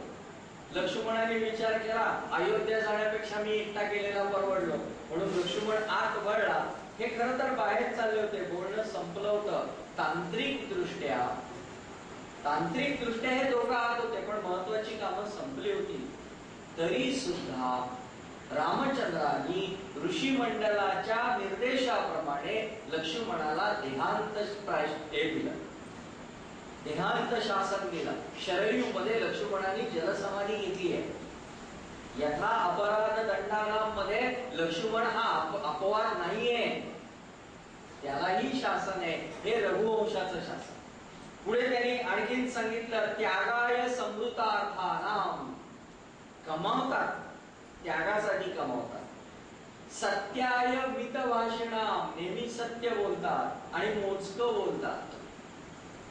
मग अशी थोडासा तो विषय येऊन गेलाय म्हणून त्याच्याकडे मी परत वळत नाही. मपिताला बोलीचे वगैरे मी सांगितलं त्यावेळेस थोडं बोललो. यशसे विजिगीषुनाम, विजिगीषु वृत्ती असणारे, म्हणजे आजच्या भाषेत सांगायचं तर पॉझिटिव्ह थिंकिंग असणार आहे की मी जिंकणारच, आणि कायम त्या धारणेने यश प्राप्त करून घेणारे असे रघुराज. प्रजायै गृहमेदिनाम, प्रजेसाठी गृहस्थाश्रम करणारे. शैशवेभ्यस्त विद्यानाम, लहानपणीच सर्व विद्या प्राप्त करणारे आणि त्यामुळे प्रज्ञावंत झालेले. हे फार महत्वाचं आहे. आम्ही शिकतो, आमच्या शिकण्याची प्रक्रिया उलटी आहे. खरं तर ज्ञान कसं असलं पाहिजे, ज्ञान आतून बाहेर आलं पाहिजे. आमचं आताचं ज्ञान बाहेरून आत जातं. म्हणजे वेगळ्या भाषेत सांगायचं तर घोका आणि ओका. म्हणजे वर्षभर पाठ करा, परीक्षेत बाहेर टाका, रिकामे व्हा, परत दुसऱ्या वर्षी भरून घ्या, परत टाका की मोकळे. त्याच्यामध्ये मग काही आत किती गेलं आम्हाला काही माहिती नाही. आमचं खरं ज्ञान, आमची खरी संस्कृती आतून बाहेर ज्ञान काढण्याची. बुद्धी वेगळी आणि प्रज्ञा वेगळी. प्रज्ञेचे 6 अंग आहेत. प्रज्ञा असते एखाद्याकडे म्हणजे त्याच्याकडे काय असायला पाहिजे. पहिलं त्याच्याकडे शुश्रूषा असली पाहिजे. शुश्रूषा म्हणजे लक्षपूर्वक ऐकणे. दुसरं त्याच्याकडे ग्रहण आलं पाहिजे, म्हणजे ऐकलेलं लक्षात राहिलं पाहिजे. तिसरं धारण, म्हणजे जे लक्षात राहिलं ते विचार स्थिर केले पाहिजे. चौथं विज्ञान, म्हणजे त्याने पुन्हा पुन्हा त्याच्यावरती विचार केला पाहिजे. पाचवं उहापोह. उहापोह मध्ये 2 शब्द येतात, उह आणि अपोह. उह म्हणजे आपल्याला अनुकूल ते ऐकणं, आणि अपोह म्हणजे आपल्याला प्रतिकूल तेही ऐकणं. हे अवघड असतं. आपल्याला चांगलं आहे, पटतंय ते ऐकायला काही वाटत नाही. दुसरा टीका करायला लागला की ती सहन होत नाही.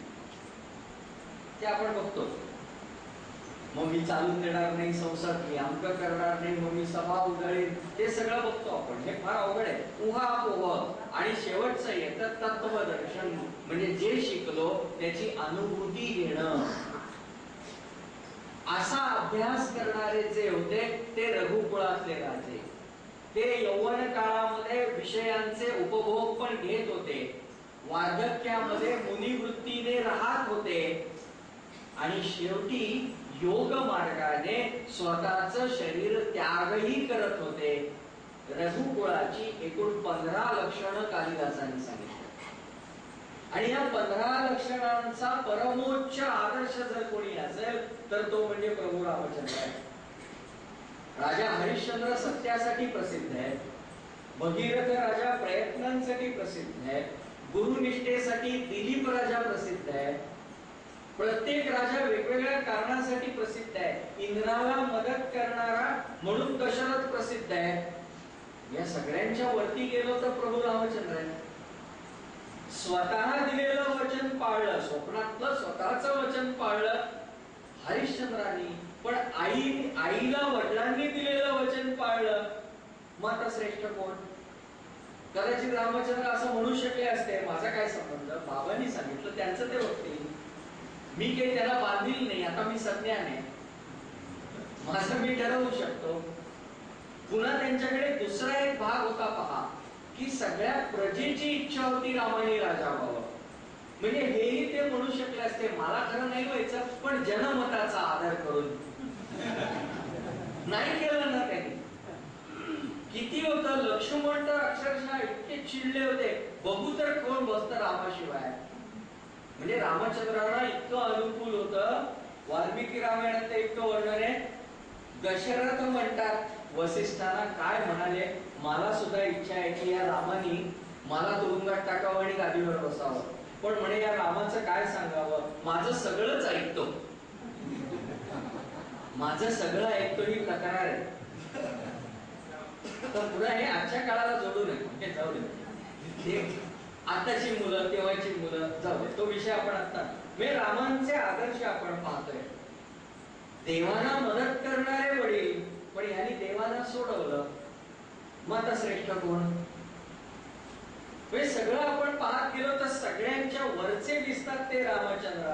आणि मग असे जे कोणी असतात ना श्रेष्ठ, त्याला धारण कुठे करायचं इथे. म्हणून शिरोमे राघव पातू, रघुकुळातले ते राघव माझ्या शिराचं रक्षण करू दे. आता दुसराही अर्थ आपण याच्यात घेऊ, तुमच्या माझ्या कुळात जर राम जन्माला यायला हवे असतील तर ही लक्षणं आमच्यात आली पाहिजेत. आता ते समुद्रापर्यंतचं राज्य वगैरे सोडा, ते नाही आपल्याला जमणार, पण शैशवेभ्यस्त विद्यानाम जमू शकेल, वार्धक्य मुनिवृत्ती नाम जमू शकेल, नाही का, विजिगीषु वृत्ती आणणं जमू शकेल, जे जमवलं त्याचा त्यागासाठी वापर करणं जमू शकेल, जे आपल्याला व्यवहारात आणता येईल त्याचा अभ्यास केला. पुढे म्हणाले बालम दशरथात्मजः, दशरथही फार श्रेष्ठ आहे. तुलसीदासजी असं म्हणतात की राम राम सब कहे, दशरथ कहे ना कोय. सगळेच राम राम म्हणतात, दशरथ म्हणणारे फार थोडे. एक बार दशरथ कहे कोटी राम जप होय. एवढा अधिकार दशरथांचा आहे. बरं, दशरथ शब्द वेगळ्या अर्थाने घेतला तर युद्धातलं त्यांचं प्रभुत्व दिसतं. एक जमिनीवरचा योद्धा जमिनीवरच्या दुसऱ्या योद्ध्याशी लढू शकतो. एक घोड्यावरचा योद्धा जमिनीवरच्या 10 लढू शकतो. एक रथातला 10 घोडेस्वारांची म्हणजे 100 जमिनीवरच्यांची लढू शकतो. दशरथ हा असा योद्धा आहे की जो 10 रथवाल्यांची लढू शकतो. एवढे पराक्रमी आहेत, म्हणून ते दशरथ आहेत. आता या दशरथांचा ज्येष्ठ मुलगा म्हणजे प्रभू रामचंद्र. आई वडील थोर असल्याशिवाय मुलं मोठी होत नाहीत, लक्षात घ्या. शुद्ध बीजा पोटी फळे रसाळ गोमटी. सोनोपंत दांडेकर फार मोठ्या अभ्यासात होऊन गेले संत वाङ्मयाचे. त्यांना एकाने प्रश्न केला की आताचा काळ इतका विचित्र आणि भगवंत अवतार का नाही गेले. त्याच्यावरती ते म्हणाले, आज ध्यानाला बसलो त्यावेळेला भगवान कृष्ण समोर आले, मी त्यांना आज प्रश्न केला अवतार का नाही घेत, एवढी परिस्थिती विचित्र आहे. भगवान म्हणाले, मला सुद्धा वाटतंय अवतार घ्यावं कारण सुधारायलाच पाहिजे. मग म्हणाले, आता आडलं कुठे? नाही म्हणाले, वसुदेव देवकी सापडत नाहीये.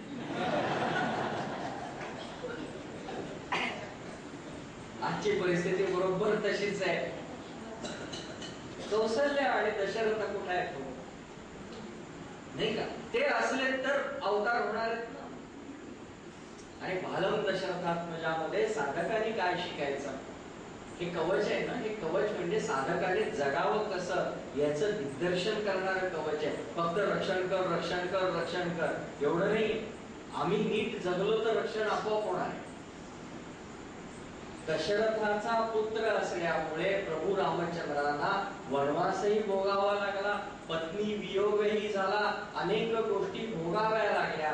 जे इतके असतं ते भोगावंच लागतं, त्याच्यात कुरकुरून चालत नाही.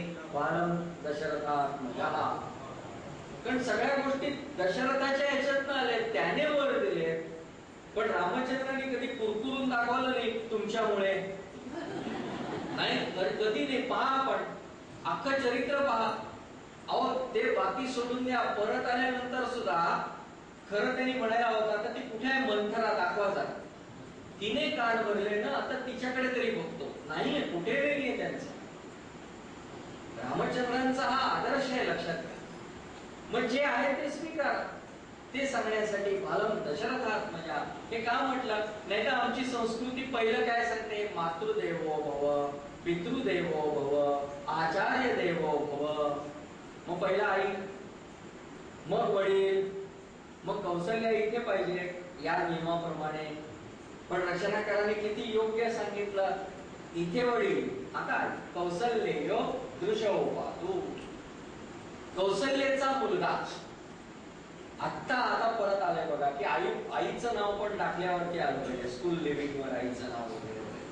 काही सांगायची गरज नाही. आमच्या संस्कृतीने लोकांची नावं सांगताना सुद्धा आईच्या नावावरच नावं ठेवली आहेत. कौशल्य, कौशल्याचा मुलगा राम, सौमित्र लक्ष्मण, रेणुकात्मज परशुराम, देवकी नंदन. सगळ्यांना आईच्या नावावरनं ओळखतोय. स्त्री मुक्ती यांनी सांगायची गरज नाही, आमच्याकडे ती आहेच. खरंच आहे. मी मगाशी म्हटलं की हे लोक पावलं कुठेतरी, हे दुर्दैव आमचं. नाही तर हे सगळं आहे आमच्याकडे, सगळं आहे आमच्याकडे. मग कौशल्यमध्ये काय घ्यायचं आम्ही. आपल्याला अध्यात्मामध्ये काही गोष्टी वर्ज्य सांगितल्या. त्याच्यात एक परद्रव्य आहे आणि दुसरे परकांता. परद्रव्य आणि कांता परावी, यदर्थी मनासाठी जीवी करावी. मग साधकाला उपदेश करताना डोळ्याचं रक्षण कौशल्य असं का म्हटलं. प्रभू रामचंद्र कौशल्यकडे ज्या नजरेने पाहतात त्या नजरेने साधकाने स्त्रियांकडे पाहावं म्हणून. दुसरं की आई मुलाला पोसते आणि प्रत्येक वेळेला पोसताना तिला खायला द्यावं लागतं असं नाही, तिच्या नजरेने सुद्धा मुलाची तृप्ती होते. कासवाचं उदाहरण देतात की कासवीने पाहिलं की पिल्लांचं पोट भरतात, तसं साधकाने ही धारणा दृढ ठेवावी, आपण लेकरूती आई. तो कौशल्य दृष्टीने माझं रक्षण करावं म्हणजे भगवंता तुझी दृष्टी माझ्याकडे टाक की मला तृप्ती मिळेल. म्हणून परस्त्रियांकडे माते समान पाहण्यासाठी आणि भगवंताची कृपा आईसारखी आपल्यावर होण्यासाठी, म्हणून कौशल्य दृश्य पाहतो. आता विश्वामित्र प्रिय श्रुती. कशासाठी विश्वामित्र. कारण विश्वामित्र हे राजे होते, वसिष्ठ हे पण गुरुच आहेत. पण प्रॅक्टिकली राजाला अडचणी काय असतात हे विश्वामित्रांना जास्त चांगलं माहितीये. सुरुवातीला ते राजे आहेत. दुसरं प्रयत्नवादाचा परमोच्च बिंदू म्हणजे विश्वामित्र आहे. या त्रिशंकुल नेत नाही ना स्वर्गात, हरकत नाही, मी तयार करतो. जमलं नाही ते सोडा, पण अर्धा करून दाखव. मला तुम्ही म्हणत नाही ना ब्रह्मर्षी, मी होऊन दाखव. प्रयत्नांची पराकाष्ठा करून दाखवली आणि अशा माणसाला प्रसन्न करणं सोपं नसतं. रामचंद्रांनी त्यांना प्रसन्न केला. साधकांनी काय शिकायचं. साधकांनी हे शिकायचं, गुरुना कोणता शिष्य प्रिय होतो. श्रुतीवरती आलोय ना आपण, कानांवरती आलोय. गुरुना कोणता शिष्य प्रिय होतो, जो लक्षपूर्वक ऐकतो तो. गुरु काय मागतात शिष्याकडे, लक्ष दे. आता ऐकले अवधान दिसे, मग सर्व सुखासी पात्र होईचे. माऊलींची ओवी आहे ज्ञानेश्वरीतली. हे प्रतिज्ञोत्तर माझे उघड ऐका, ऐकले अवधान दिसे. आत्मारामामध्ये समर्थांनी चातक आणि पावसाची उपमा, चातक पक्षी वरीचा वरी, की तो कसा वरच्यावर थेंब पकडतो तसं तू माझे शब्द पकड. आणि त्याच्यात सुद्धा पुढे सांगू का, गुरुना कोणता शिष्य प्रिय असतो माहितीये का, जो गुरुचं ऐकतो आणि ऐकल्यानंतर ऐकतो तो. बघा कळलं का.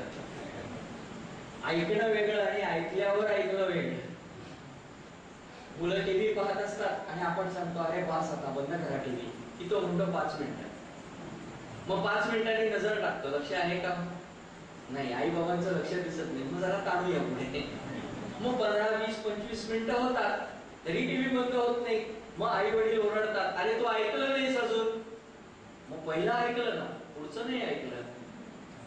आणि आपलं असंच होतं, आपण ऐकतो पण ऐकत नाही, ऐकतो पण ऐकत नाही. तसं नाही होता कामा. गुरुना कोण प्रिय आहे? जो ऐकतो आणि ऐकल्यावर ऐकतो. रामांनी विश्वामित्रांचं ऐकलं आणि ते कृतीत आणलं. ज्या वेळेला त्या त्राटिकेला मारायची वेळ आली, विश्वामित्रांनी सांगितलं मारून टाकूया. खरा रघुकुळाचे जे नियम आहेत त्याच्यामध्ये प्राण न जाई वचन, बरं वचन न जाई असा जो एक नियम आहे, तसा दुसरा आहे, स्त्रीवरती बाण नाही चालवणार. म्हणजे अपवाद आहे. गुरुनी सांगितलं, जी स्त्री समाजाला घातक आहे त्या स्त्रीला मारण्यामध्ये कोणताही दोष नाही, मार बाण. आणि पण परंतु काही नाही, बाण मारून संपलं. गुरुचं यथार्थ ऐकणारा असतो ना, तोच गुरुला प्रिय होतो. प्रभू रामचंद्र तसे होते, म्हणून विश्वामित्र प्रिय श्रुती. पुढचेही अर्थ असेच गोड आहेत की यज्ञाचं रक्षण, रामांचं चरित्र पाहिलं तर ते चरित्रही जातं. की पहिलं काय तर ते बाहेर पडले विश्वामित्रांबरोबर जायला, पहिलं केलं यज्ञ रक्षण, चरित्रही जातं. पण साधकाला ते कसं उपयोगी पडतं ते आपण उद्याच्या सत्रामध्ये पाहूया. आज आपण थांबूया.